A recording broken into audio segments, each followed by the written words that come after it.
The May CPI report and June policy meeting this week highlighted the inflation dilemma faced by the FOMC. Inflation is slowing, but the current rate is a multiple of the committee's target, particularly on a core basis. Yet, assessing the composition of inflation, it is not clear if tighter policy will be effective without truly shocking the economy. And, even if they did shock the economy, the resulting loss of capacity may well bring inflation back in the not-too-distant future. Highlighting these risks, headline inflation's weak 0.1% May print only occurred because energy prices declined 3.6% in the month. Excluding energy and food, the pace of core inflation remains stuck at a robust 0.4%, close to 5% annualised. Within the core basket, while there was some evidence of discretionary demand supporting inflation in transport services and used car prices, the demand-supply imbalance in rental housing remained the primary contributor to inflation. In assessing the outlook, it is important to recognise that because of its share of spending, persistent shelter inflation is likely to constrict discretionary spending amongst households.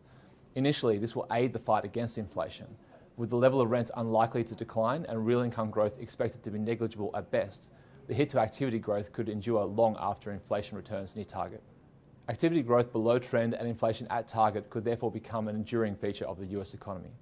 With housing capacity tight and the employment gains of recent years expected to largely be held onto, it is also conceivable that shelter could hold US inflation above target to the medium term, even with activity growth averaging a pace below perceived potential.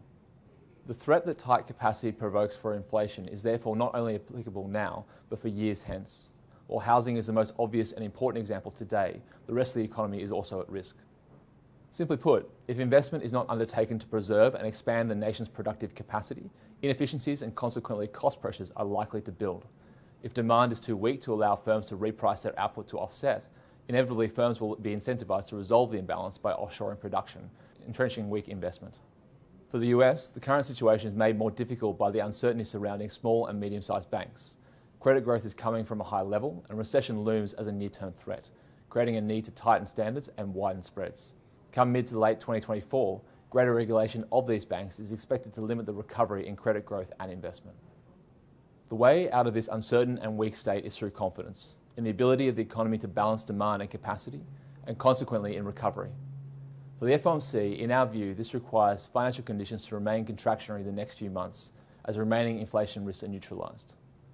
But thereafter, the FOMC needs to instill confidence across the economy that once returned to target, inflation will remain there as policy returns to a neutral or expansionary setting.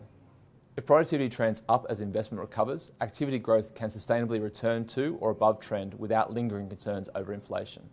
But in productivity and capacity's absence, the threat of inflation will remain. We'll see you next time.